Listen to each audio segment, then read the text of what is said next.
제목은 브라우저 렌더링인데 약간의 서버는 아니고 약간의 네트워크와 도움, CSS/OM 그리고 렌더 블락킹에 대해서 다뤄보도록 할게요.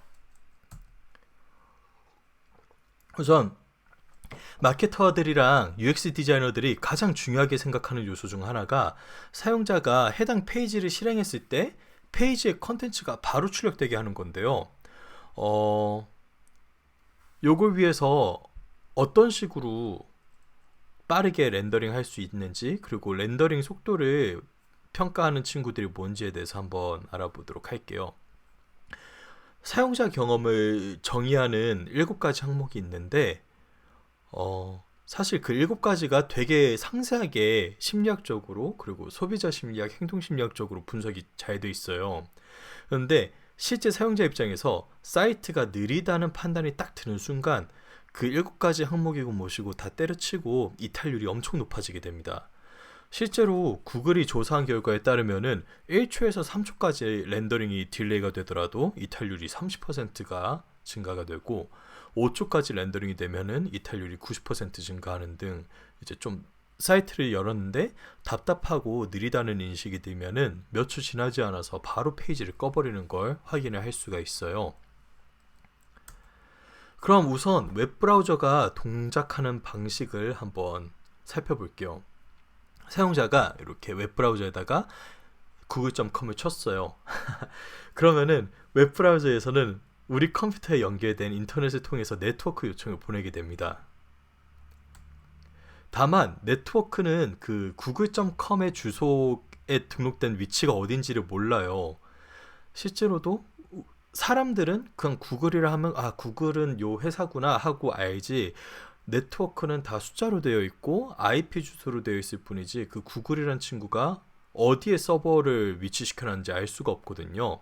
그래서 네트워크는 이 도메인 이름에 해당되는 IP 주소를 관리하는 도메인 네임 서비스라는 친구에다가 이 정보를 한번 찾아달라고 요청을 보냅니다. 이 작업을 DNS 룩업이라고 하는데요.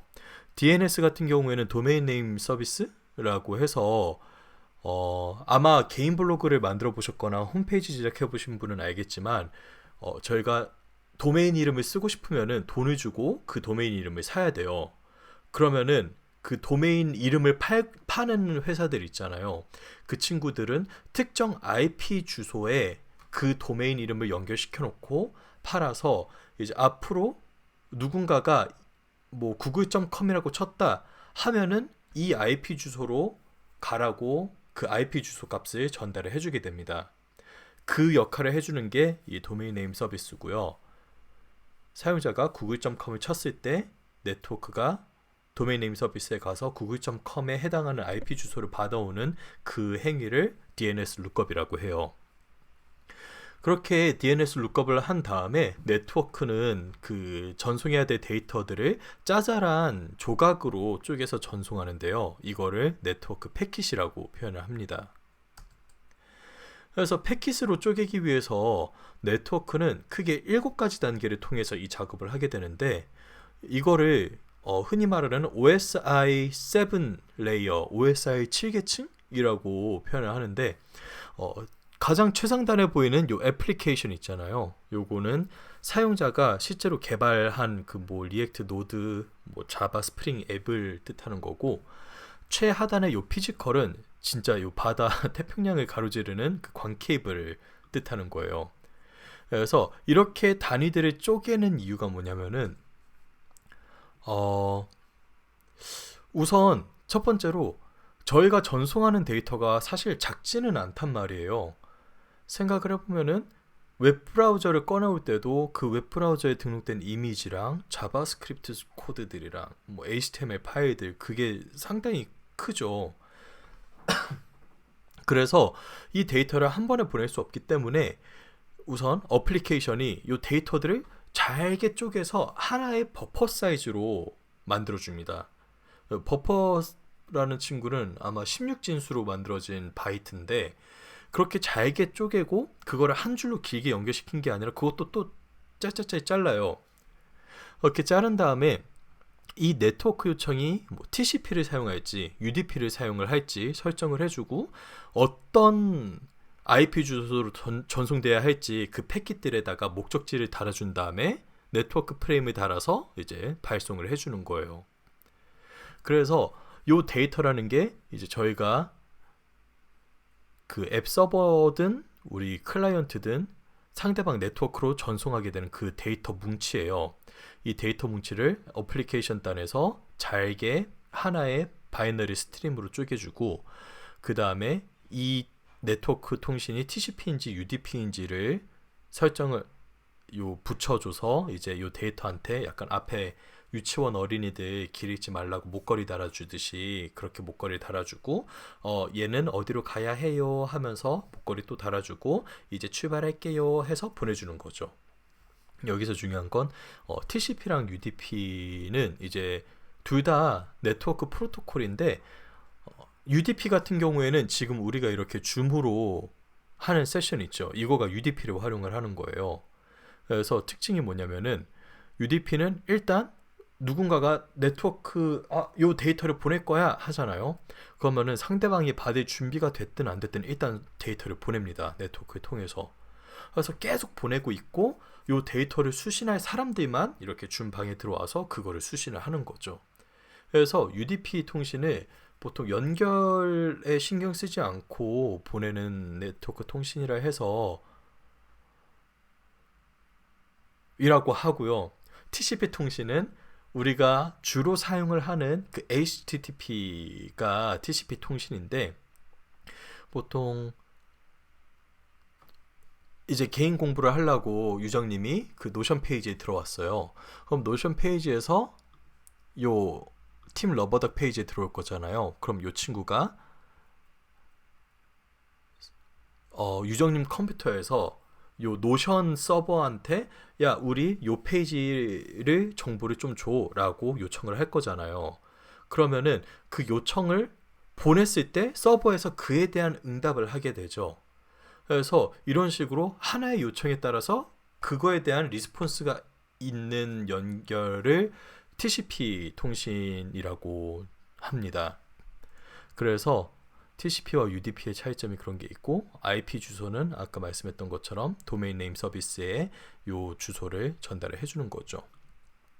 그래서 전송된 패킷들은 바로 그 타겟 서버로 가는 게 아니라 인터넷 뭐 광 케이블이든 라우터든을 통해서 그대로 쭉쭉 발산이 돼요. 자기가 연결이 된 곳이랑 그런 식으로 쭉쭉 발송이 되면서 본인이 이제 아까 유치원생 여기 이름표 달아줬었다 했잖아요. 그것처럼 본인의 머리에 달려있던 주소랑 IP 주소랑 지금 내가 도달한 그 네트워크 호스트랑 다르면은 그냥 지나치고요.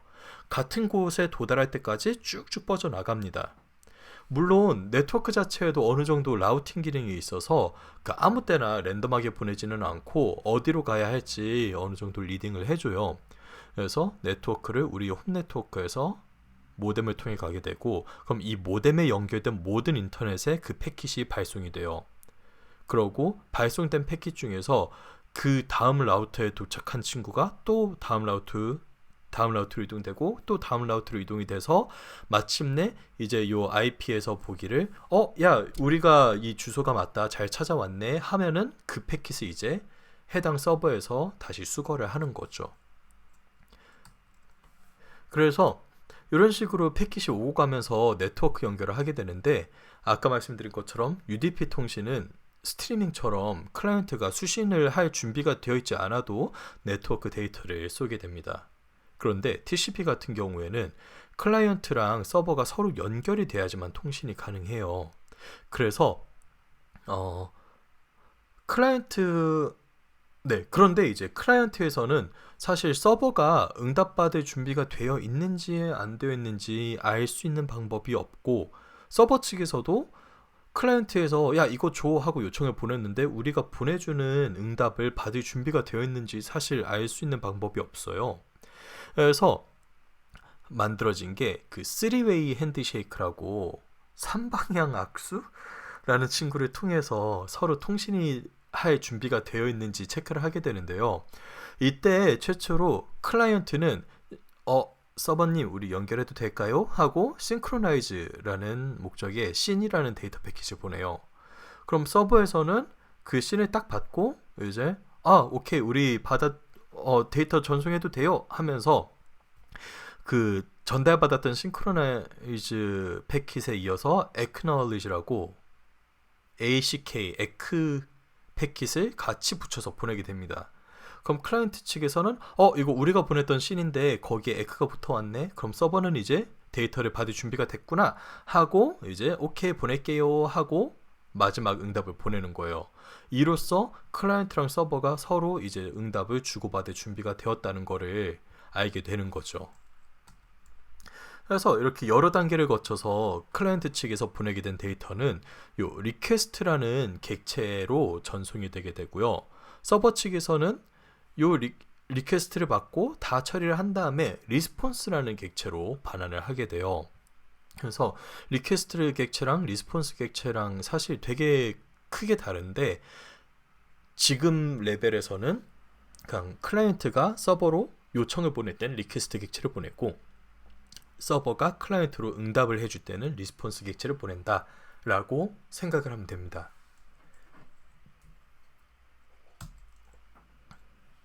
따라서 웹브라우저가 서버로부터 HTML 문서를 가져오기 위해 요청을 보내게 되면은 서버는 응답 객체의 헤더에다가 컨텐트 타입이랑 캐릭터 셋을 붙여서 전달을 해요. 그래서 이 값을 보고 아까 설명드렸듯이 네트워크 전송을 보내게 되면은 일단 패킷 단위로 그 버퍼 단위로 쪼개진다 했잖아요. 그 바이너리 코드로 쪼개지게 되는데 요 데이터가 문자열인지 이미지 파일인지 뭔지를 모르고 받기 때문에 응답 객체에서는 여기에 컨텐트 타입으로 얘는 텍스트 타입의 HTML이다 라고 그 앞에 꼬리표를 붙여주는 거고요. 그리고 캐릭터 셋은 UTF-8을 활용을 해서 이 친구를 만들었다고 이렇게 렌더링을 해주는 거예요. 그러면은 클라이언트 측에서는 요청을 보내고 그 받아온 데이터가 이렇게 바이트로 이렇게 받아왔잖아요. 그리고 이 컨텐트 타입을 보고 얘는 HTML 파일이고 UTF-8을 사용을 해서 인코딩을 했구나. 그럼 이 받아온 바이트 데이터는 HTML 파일로 파싱을 해야겠다 하고 이제 우리 브라우저에 출력이 되게 되는 거죠.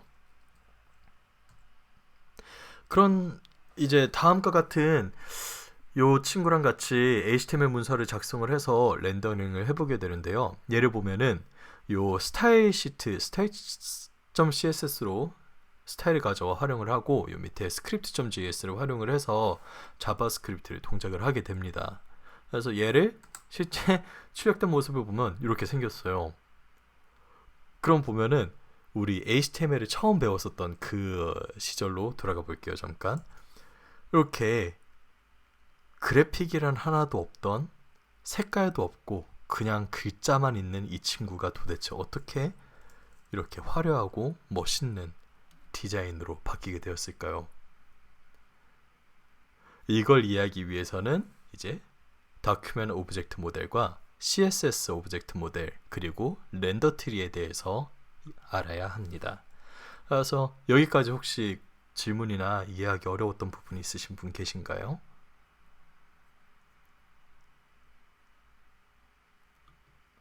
네, 없다면 다음으로 넘어가도록 하겠습니다. 브라우저가 페이지를 렌더링 하려면 우선 그 돔이랑 CSSOM 트리를 생성을 해야 되는데요. 이 순서는 우선적으로 바이트, 문자, 토큰, 노드, 객체 모델로 이루어지고 HTML로 마크업한 친구들은 돔으로 변환이 되게 되고 CSS로 마크업한 친구는 CSS 오브젝트 모델로 반환이 돼요. 그래서 돔이랑 CSSOM은 서로 완전 다른 독립적인 데이터 구조인데요. 우선 다큐멘트 오브젝트 모델에 대해서 살펴보도록 합시다. 이렇게 텍스트 파일로 만들어져 있는 웹 문서를 보면은 잠시만요.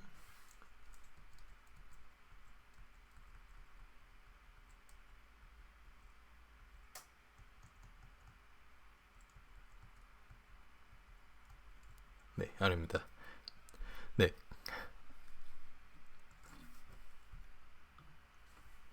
이렇게 텍스트 파일로 만들어져 있는 웹 문서를 보면은 브라우저에 렌더링 하려면은 우선 요 웹 문서를 우리 웹 브라우저가 이해할 수 있는 구조로 메모리에 등록을 시켜야 돼요.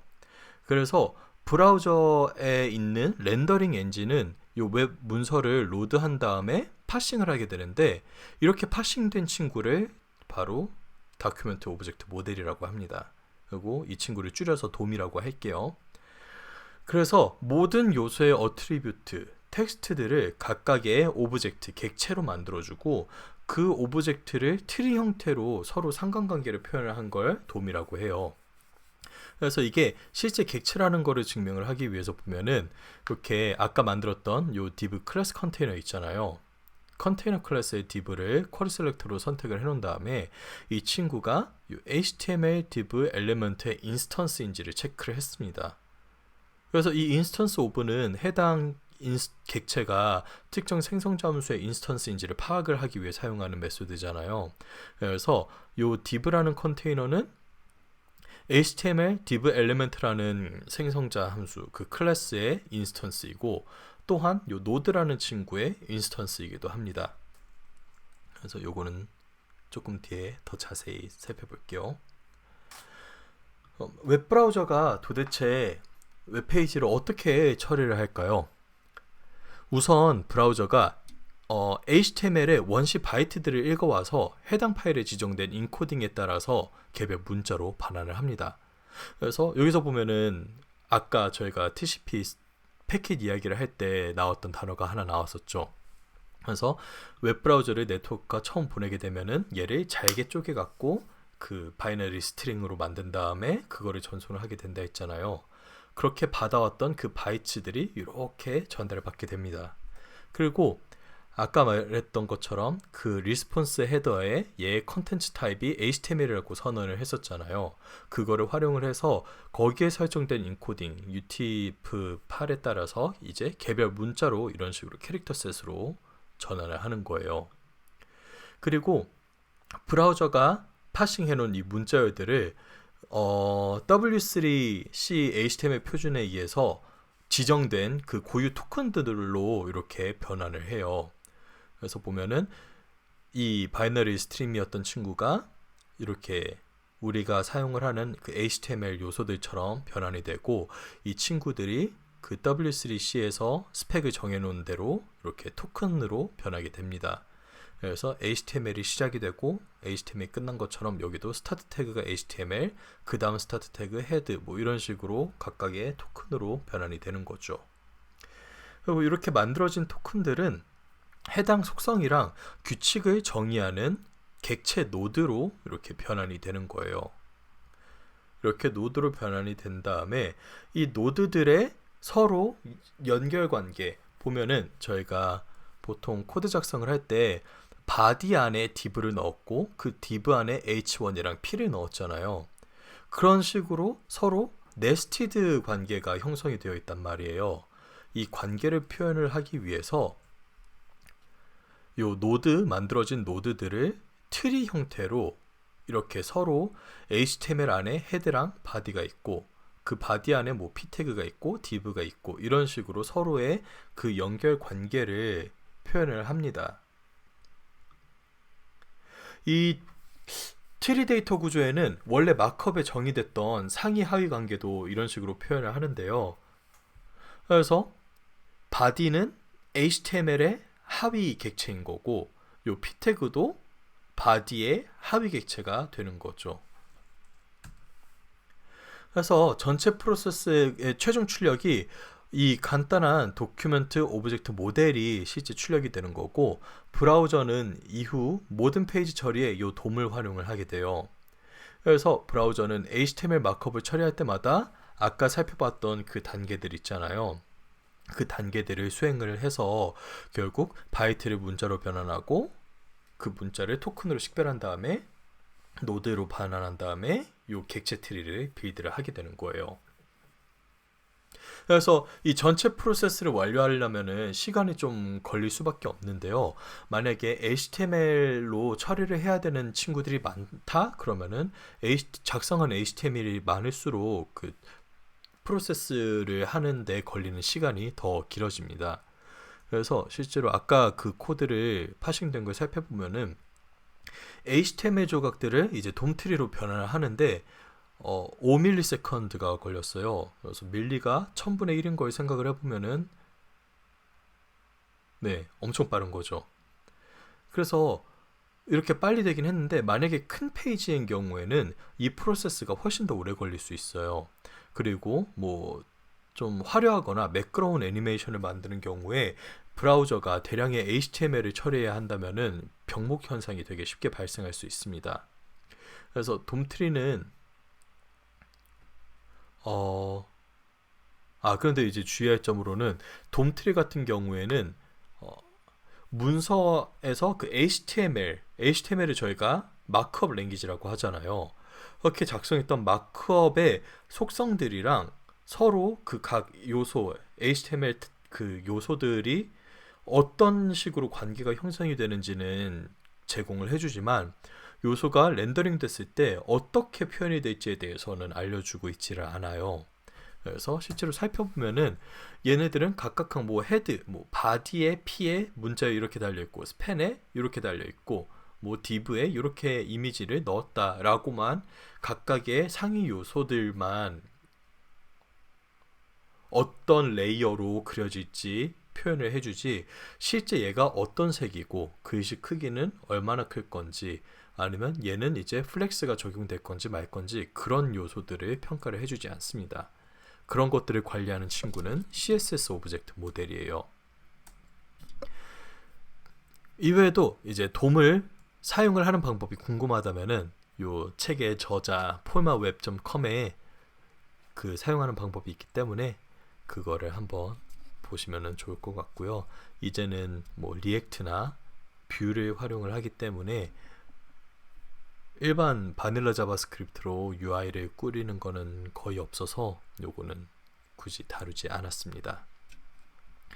그리고 브라우저는 단순한 페이지에 돔을 생성하는 동안에 외부 CSS 스타일 시트인 style.css를 참조하는 문서의 헤드 섹션에서 링크 태그를 이제 접하게 돼요.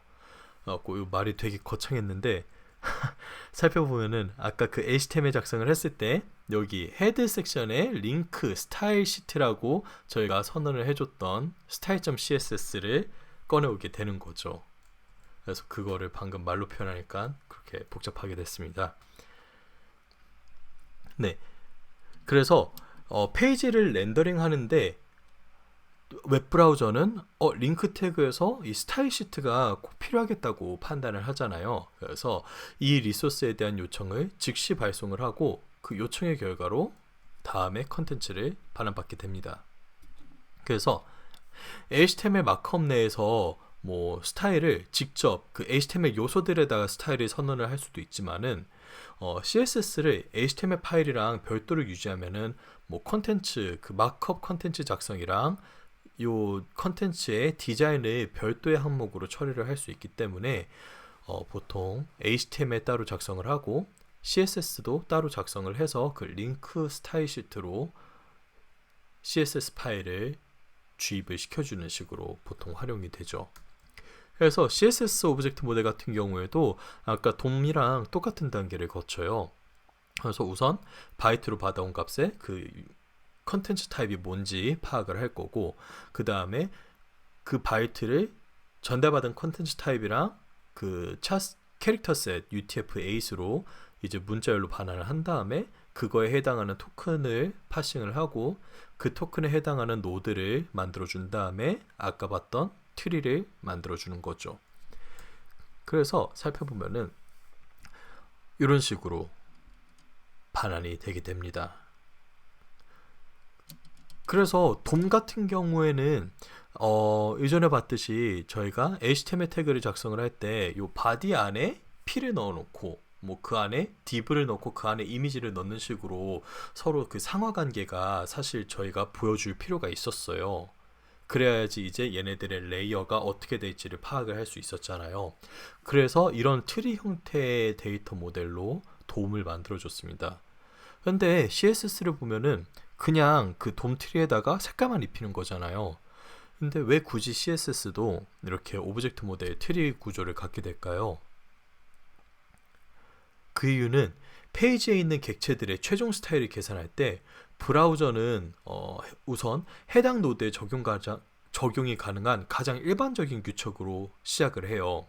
그래서 보면은 각각의 웹 브라우저들마다 저희가 CSS를 처음 사용을 할 때 CSS에 그 노멀라이즈라고 하던가요?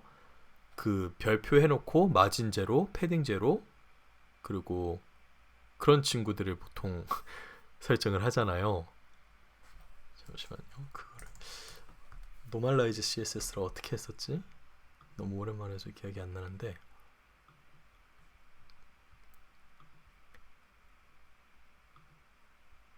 네, 이런 식으로 별 해놓고 박스 사이징 보더 박스 마진 패딩 해놓고 뭐 기본적으로 사용할 친구들을 이렇게 최상단 요소에다가 적용을 해놓고 HTML에다가 폰트 사이즈를 설정을 해서 그 아래에서는 REM을 활용을 해서 그 리스폰시브하게 활용을 하잖아요. 그래서 그 이유가 뭐냐면은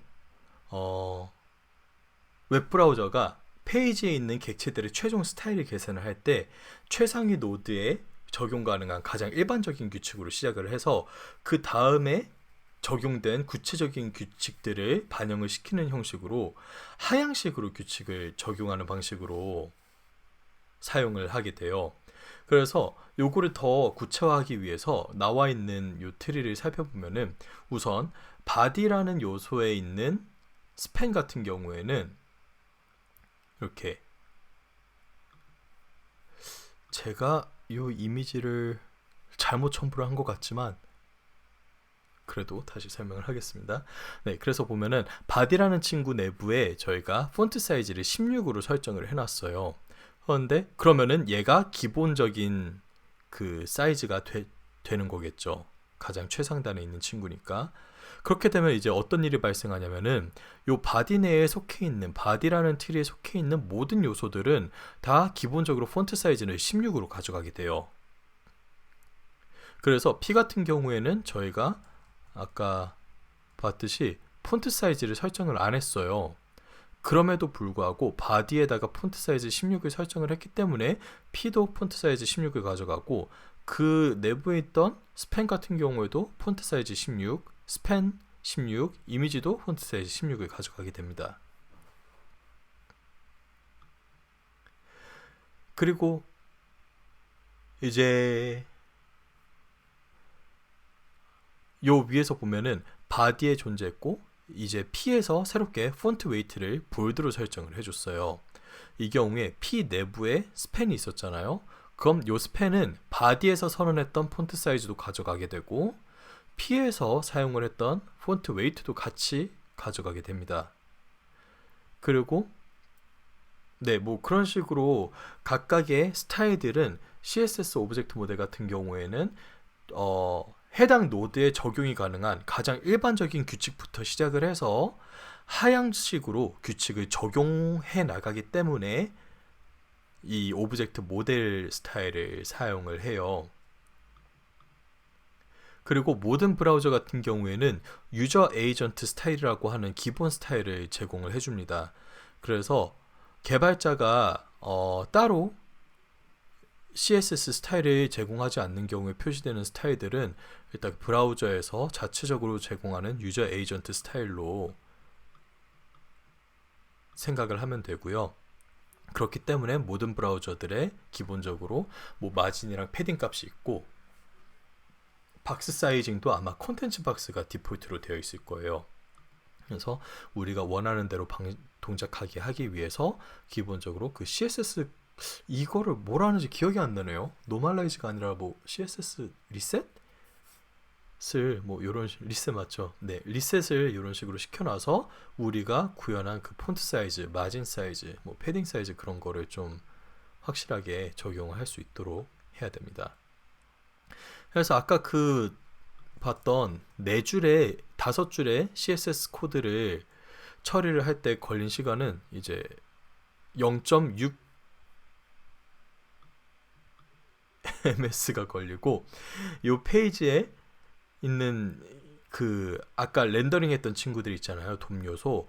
그래서 돔 요소가 렌더링 되기 전에 요 0.6ms라는 시간의 딜레이가 걸리게 돼요. 그래서 사실 이게 딜레이가 크게 되지는 않지만 그래도 어느 정도 발생하는 비용이잖아요.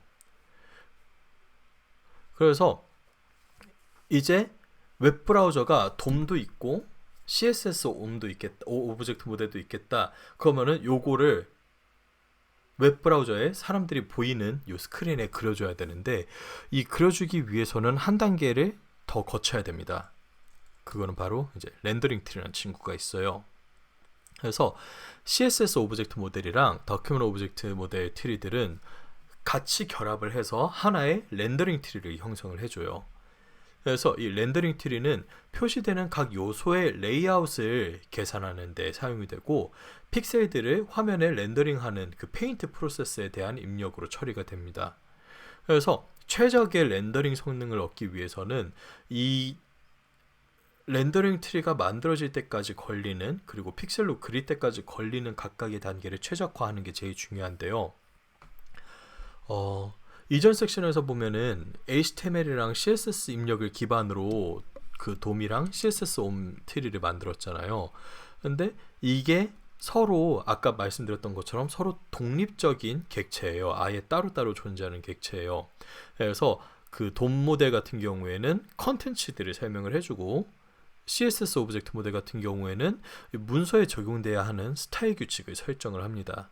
그래서 이 두 개가 병합이 되어 렌더링 트리를 만들게 되는데 이렇게 하려면 브라우저가 어떤 동작을 취해야 되는지 한번 살펴볼게요. 우선 돔이랑 CSS 오브젝트 모델 트리는 결합돼서 렌더링 트리를 만들어주는데 이 친구들은 페이지를 렌더링 할 때 실제 필요한 노드들만 포함이 돼요. 그래서 뭐 디스플레이 넌이라든지 그렇게 보여지지 않는 친구들은 그냥 제외를 시킵니다. 그리고 레이아웃들은 각 객체의 정확한 위치랑 그 정확한 크기를 계산을 하고 마지막 단계에서는 페인트라는 동작이 실행이 되면서 그 각각의 하나의 픽셀, 하나의 점들을 화면에 렌더링하게 됩니다.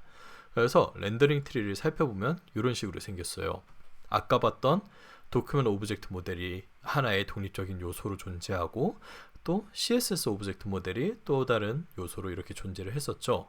렌더링 트리는 그것들이 합쳐져서 실제 마지막으로 어떻게 보여줘야 될지 이런 식으로 평가를 하게 됩니다. 그래서 렌더링 트리를 생성을 하려면은 브라우저가 대략적으로 돔 트리의 루트에서 시작되는 여기서 루트에서 시작을 해서 표시되는 노드 각각을 하나씩 다 순회를 해요. 그 중에서 뭐 스크립트 태그나 뭐 헤드, 메타 태그 이런 친구들은 출력에 반영되지 않잖아요. 실제 화면에 표현되는 친구들이 아니기 때문에 렌더링 트리에서는 이 트래버싱 작업에서 생략이 됩니다. 그리고 스팬 같은 경우에도 저희가 디스플레이 논을 설정을 해놨잖아요. 그래서 화면에 출력이 되지 않기 때문에 실제 렌더링 트리에서는 이 스팬이 제거가 되게 됐어요. 이것처럼 화면에 출력되지 않을 요소들은 렌더링 트리에 반영되지가 않습니다. 그리고 각각 표시된 노드에 적절하게 일치하는 CSS 오브젝트 모델의 규칙을 찾아서 적용을 해요. 그리고 표시된 노드를 컨텐츠랑 이제 계산된 스타일, 그 적용돼야 할 스타일을 계산을 해서 내보내게 됩니다. 참고로 여기서 또 하나 중요한 게 그 CSS 요소 중에서 이제 가시성, 보여주는 거를 표현하는 기능 중에서 visibility라는 친구가 있고 display라는 친구가 있어요. 오 마이 갓, 이게 아니고 갖고 제가 영어 발음이 안 좋아서 visibility라는 친구가 있고 display라는 친구가 있습니다. 그래서 디스플레이를 보통 우리가 출력시키기 싫으면은 디스플레이 논으로 설정을 해요. 그리고 어떤 경우에는 visibility를 히든으로 이렇게 사용을 하는 경우도 있어요. 그런데 이 두 개가 되게 다른 게 이 비지빌리티 히든 같은 경우에는 그냥 요소를 보이지 않도록 하긴 하지만 레이아웃에서는 얘의 공간을 차지하게 만들어놔요. 그래서 실제로 요 렌더링 트리를 보면은 지금 스팬 같은 경우는 디스플레이 논을 해놨기 때문에 요 스팬이 렌더 트리에 포함되지 않았잖아요. 근데 요 스팬이 디스플레이 논이 아니라 비지빌리티 히든으로 써두게 되면은 얘는 화면에 보여지진 않지만 그래도 렌더링 트리에는 반영이 되게 됩니다. 그래서 최종 출력은 화면에 표시되는 모든 노드 콘텐츠들이랑 스타일 정보를 다 포함해서 출력이 되는 렌더링 트리예요. 그래서 렌더링 트리가 생성됐기 때문에 이 다음에 레이아웃 단계로 진행을 할 수가 있게 되는 겁니다.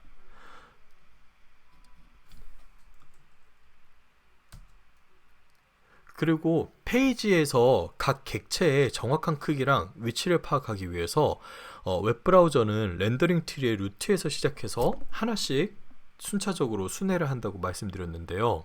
이 코드를 한번 살펴보면은 우선 어찌하여 이게 이렇게 깨졌는지 싶긴 하지만 우선 div가 중첩된 div가 있어요. 그래서 보면은 상위 그 width가 50%인 div가 있고 그 내부에 또 width가 50%인 헬로 월드를 담은 div가 이렇게 중첩된 걸로 볼 수 있습니다. 그래서 지금 대략 생각을 해보면은 우선 상위 div는 HTML의 50% 그 바디의 50% 사이즈를 갖고 있겠죠. 그리고 거기에 중첩된 친구도 50%에 또 50%가 되니까 최종 뷰포트 넓이의 25%로 설정이 될 거예요. 그래서 레이아웃 프로세스에서는 뷰포트 내에서 각 요소의 정확한 위치랑 크기를 캡처하는 요 상자 모델, 우리가 흔히 말하는 그 박스 모델 있잖아요. 컨텐츠 타입 하면은 컨텐츠 타입이 아니라 그 박스 사이징 보더 박스, 그런 친구를 이제 박스 모델이라 하는데 박스 모델이 출력이 되게 돼요. 그래서 모든 상대적인 측정 값은 화면에서 이제 절대적인 픽셀 값으로 변환이 되게 됩니다. 그리고 마지막으로 표시되는 노드랑 해당 노드의 계산된 스타일이랑 이런 형태에 대해서 파악을 했기 때문에 렌더링 트리의 각 노드들이 실제 화면에 픽셀로 전환되는 마지막 단계가 있는데 이 단계를 페인팅이라고 해요. 그래서 렌더링 트리가 만들어지고 렌더링 트리가 만들어지면은 그거에 대한 요소 사이징을 계산을 하는 레이아웃 단계가 펼쳐진 다음에 레이아웃 단계가 완성이 되면은 실제 스크린에 페인트가 되는 거죠. 이 경우에도 브라우저가 처리해야 할 작업이 좀 많기 때문에 시간이 걸릴 수가 있어요. 그래서 실제로 렌더링 프로세스를 한번 생각을 해봐라 하면은 우선 그 네트워크 단계는 제외를 할게요. 네트워크 단계는 제외를 하고 이제 실제로 우리가 클라이언트로서 받아온 게 웹브라우저에서 그 바이너리 스트림을 받아왔을 거고 거기에 리스폰스 헤더에 등록되어 있던 컨텐츠 타입 그리고 그 캐릭터 셋을 보고 아 얘가 HTML 파일이구나 라고 파악을 해서 받아온 바이너리를 HTML 마크업으로 문자로 전환을 해줍니다. 그럼 그 전환된 문자를 그 W3에 등록된 토큰 값으로 전환을 해줘요. 그렇게 토큰으로 전환을 해준 친구에 대해서 각각의 객체를 만들어주고 그 객체들을 활용을 해서 서로 어떻게 네스트가 되어 있는지 이런 식으로 서로 어떤 구조로 만들어져 있는지 오브젝트의 모델 트리를 만들게 됩니다. 그리고 이거를 읽어오게 되면서 얘가 만약에 링크를 보잖아요. 그러면은 이 HTML 파일은 링크가 있고 이 스타일 시트에 얘가 스타일 시트를 활용을 해서 얘가 스타일을 색깔을 입히게 되는구나 라고 판단을 해서 여기서 딱 멈춘 다음에 다시 네트워크 요청을 보내서 그 CSS 파일을 가져오게 됩니다. 이렇게 CSS 파일을 가져오게 돼서 받아온 CSS 파일도 똑같이 바이너리부터 시작을 해서 토큰 만들고 오브젝트 모델 만들어서 오브젝트 트리 형태로 만들어준 다음에 렌더링 트리가 이제 그 각각 두 개의 그 다큐멘트 오브젝트 모델이랑 CSS 오브젝트 모델을 합쳐서 렌더링 트리가 만들어지게 되는 거죠.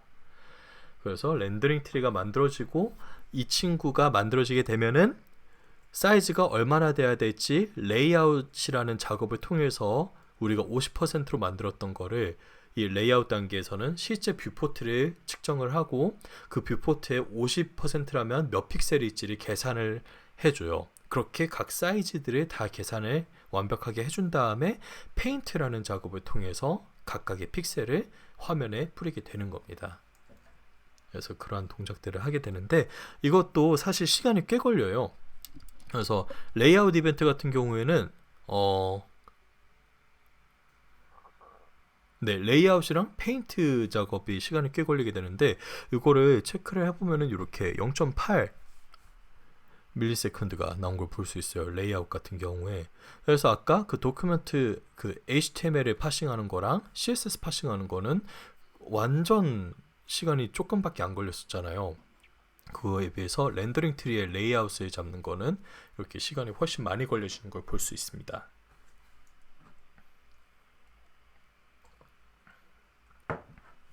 그리고 문서가 그렇기 때문에 문서가 클수록 그 돔이랑 CSS 오브젝트 모델이랑 포함을 해서 렌더링 트리를 만드는 데에도 시간이 걸릴 거고 그 렌더링 트리가 연산해야 할 그 레이아웃 작업도 되게 많아지게 돼요. 그리고 스타일이 복잡할수록 페인트에 걸리는 시간도 늘어나게 돼요. 예를 들어서 뭐 이 페이지처럼 그냥 단색으로 페이지를 처리를 하게 되면은 시간과 작업이 별로 늘어나지 않는 반면에 만약에 그림자 효과랑 다이나믹하게 뭔가 계속 변한다든지 막 3D 효과를 넣었다 그럼 렌더링 되는데 좀 더 많은 시간이 필요하게 됩니다. 그럼 여기서 궁금할 게 아까 제가 설명해 드릴 때 HTML 코드를 파싱해서 읽어오는 단계에서 링크를 보면은 여기 스타일 시트가 있네 하고 HTML 코드 읽는 거를 잠깐 중단하고 CSS 처리를 먼저 한다 했었어요. 그 이유가 뭐냐면은 이렇게 요거는 이제 뷰포트에 출력된 거를 보여드린 거예요. 그 페인트 작업으로 이 레이아웃 연산 작업 다 끝나고 이렇게 귀여운 비글이 한 마리가 나타나게 됩니다. 그래서 아직 그걸 다룰 내용이 아니네요. 네, 그래서 방금 살펴본 거를 순차적으로 설명해 드리자면 이렇게 실행이 됩니다. 그래서 HTML 마크업 처리해서 돔 트리를 만들고 CSS 마크업을 처리해서 CSS 오브젝트 모델 트리를 만들어요. 그래서 그 두 개의 각각 독립적인 요소를 합쳐서 하나의 렌더링 트리로 형성을 해주고 렌더링 트리에서는 이제 레이아웃을 실행해서 각 노드의 형태들을 연산하고 계산을 해요. 그렇게 계산된 친구들을 이제 화면에 페인트를 하게 됩니다. 이거가 이제 브라우저가 렌더링 되는 단계를 축약해서 설명하면 이렇게 됩니다. 그래서 기본적으로 CSS 같은 경우에는 렌더링을 차단하는 리소스로 취급이 돼요. 그래서 CSS 오브젝트 모델이 만들어질 때까지는 브라우저는 처리되는 모든 컨텐츠들 아까 그 HTML 마크업들이 있었잖아요. 그런 친구들을 렌더링 하지 않습니다. 그래서 사용자 경험상 빠른 이제 브라우저 렌더링 속도를 제공하기 위해서는 CSS를 사실 최대한 간단하게 유지를 해주고 가능한 빨리 제공을 할 수 있도록 해주고 해야 되는데 이걸 효율적으로 활용하기 위해서는 보통 미디어 타입에 따라서 어떻게 처리될지를 좀 세부적으로 나눠야 되고 또 미디어 쿼리를 좀 적극적으로 활용을 해서 불필요한 렌더링들을 불필요한 이제 CSS들이 렌더링 되는 거를 막아야 돼요. 그래서 렌더링 트리 생성에서 돔이랑 CSS 오브젝트 모델이 둘 다 필요했었잖아요. 그래서 이게 성능에 되게 큰 영향을 미치게 되는데 요거를 우선 설명해 드리자면은 CSS는 렌더링을 멈춰버립니다. 그리고 미디어 타입이랑 미디어 쿼리를 통해서 CSS 리소스가 렌더링 되는 거를 좀 방지를 한다면은 이제 훨씬 더 빠르게 페이지가 렌더링이 될 수가 있어요. 그래서 이거에 대한 예시로 보면은 우선 왜 CSS가 렌더링을 막는지를 살펴보면은 딱 이 이유예요. 이거를 보면은 저희가 뉴욕타임즈라는 친구를 이렇게 페이지를 들어가서 요거를 보기를 기대했어요. 근데 만약에 HTML 코드가 도큐ment 오브젝트 모델이 먼저 출력이 되고 그 다음에 CSS 오브젝트 모델이 파싱돼 갖고 출력이 된다 하면은 사용자는 그 CSS 오브젝트 모델이 출력이 되는 기 전에 그 짧은 순간에 이거를 보게 될 거예요. 상당히 숭하죠. 이게 보면은 갖고 이거 보고 아씨 나 뭐 옛날에 뭐 해킹 페이지 잘못 들어왔나 하고 나가버릴 수도 있단 말이에요. 그래서 이런 식으로 되는 환경을 흔히 이제 flash of unstyled content라고 표현을 해요. 그래서 플래시 같은 경우에는 말 그대로 그 불빛 플래시 깜빡 그거일 수도 있긴 한데 약간 영어 은어로 플래시를 약간 나쁜 표현에서는 그 바바리맨들이 까꿍 하는 거 있잖아요. 그것도 플래시라고 표현을 하거든요. 그래서 그렇게 순간적으로 못 볼 거를 까꿍하고 보여줬다고 해서 플래시 오브 언스타일드 컨텐츠라고 불립니다. 그래서 브라우저 같은 경우에는 더큐멘트 오브젝트 모델만 이렇게 출력이 되지 않게 하기 위해서 렌더링을 이제 그 링크 스타일 시트를 보게 되는 순간 돔의 렌더링을 차단을 합니다. 그래서 CSS는 렌더링 차단 리소스라는 걸 이제 이해가 될 거예요. 그래서 최초 렌더링 시간에 최적화하기 위해서는 클라이언트에서는 우선 최대한 빠르게 그 스타일 시트를 다운로드를 해야 돼요. 근데 만약에 페이지가 인쇄될 때나 뭐 대형 모니터에 출력을 해야 되는 경우는 어떨까요? 이럴 때는 리소스에서 굳이 렌더링을 차단을 할 필요가 없는데 이런 식으로 사용할 수 있는 게 바로 미디어 타입이랑 미디어 쿼리예요. 그래서 예시로 한번 살펴볼게요.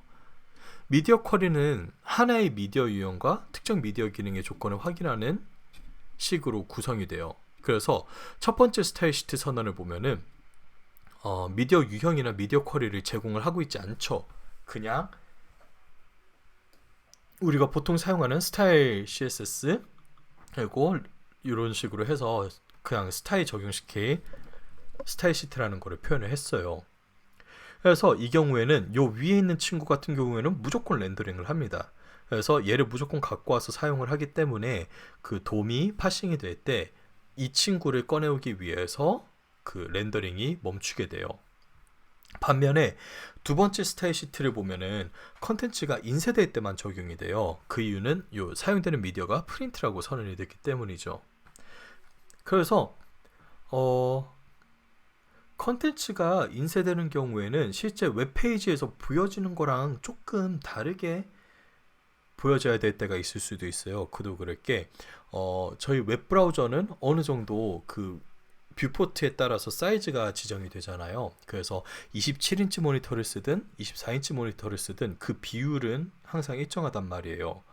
그런데 프린트를 하게 되는 경우에 종종 이런 경우가 있을 거예요. 뭔가 웹사이트 출력을 딱 했는데 웹사이트가 그 막 잘려갖고 페이지가 이상하게 4분의 1 부분부터 나오게 되고 막 그런 경우가 있는데 그거는 요 프린트를 설정해주지 않아서 그렇게 나오는 거거든요. 그래서 기존 스타일 시트랑은 조금 다르게 사용이 돼야 되잖아요.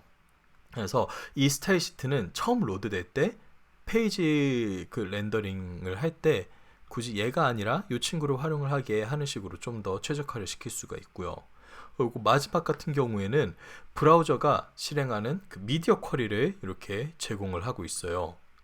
그래서 이 경우에는 조건이 일치하는 경우에만 스타일 시트가 다운되고 이 스타일 시트가 처리될 때까지 렌더링을 차단을 하게 됩니다. 그래서 우선 기본적인 요소들만 이렇게 다 가져오게 해놓고 만약에 뷰포트 사이즈가 바뀌거나 뭐 요 디스플레이가 호리존탈 버티컬로 바뀔 때만 바꿔야 된다 하는 친구들은 이렇게 미디어 쿼리를 적용을 해줘서 그때마다 가져오게 하는 게 실제 사용자가 더 좋은 사용성을 야기할 수가 있는 거죠.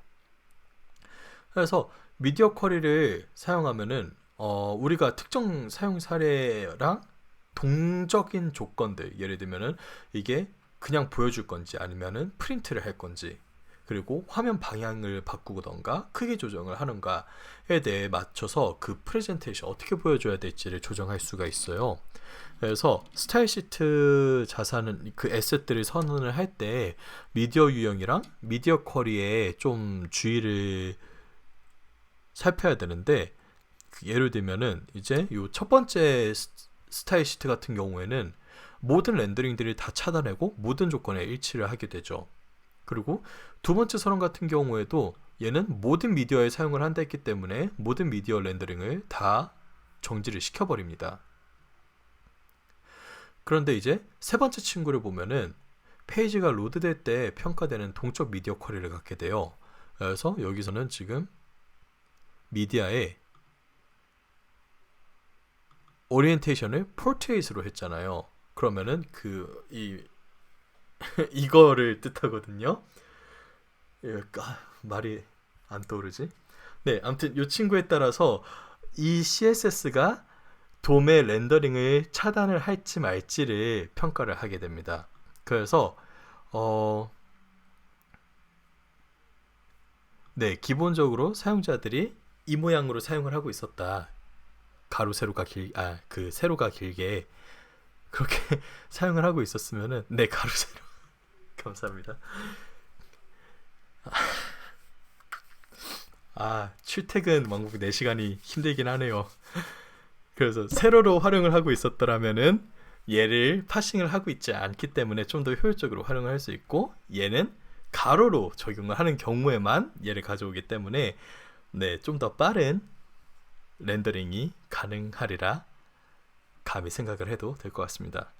그리고 마지막 선언 같은 경우에는 페이지를 인쇄할 때만 적용이 돼요. 그래서 웹페이지가 이제 렌더링이 될 때는 굳이 이 친구를 활용을 할 필요가 없잖아요. 그래서 얘는 웹브라우저가 렌더링이 될 때는 굳이 가져와지지 않기 때문에 그 돔이 렌더링 되는 거를 막지 않습니다. 그래서 이렇게 되게 다양한 내용을 다뤄봤는데요. 우선 네트워크부터 시작을 해서 네트워크가 어떻게 패킷으로 쪼개고 그 패킷에 담겼던 바이너리 코드들이 그 이름표, 이 컨텐츠 타입은 HTML이에요. 그리고 캐릭터 세트 UTF-8로 인코딩을 할 거예요. 그리고 IP 주소는 어디로 갈 거예요?를 달고 누누나 가서 서버에 도달을 하게 되고, 그 서버에서 보내준 값이 클라이언트에 도달하게 되고, 그 바이너리 코드들이 각각 단계를 거쳐서 돔 트리를 형성을 하고, 돔 트리를 읽어오던 중에 만약에 링크 스타일 시트를 봤다, 그래서 적용해야 되는 경우에는 렌더링을 멈추고 스타일 시트를 꺼내와서 그 CSS 오브젝트 모델도 만들어서 같이 결합을 한 다음에 렌더링 트리로 출력을 하는 거를 살펴봤습니다. 그러면은 여기서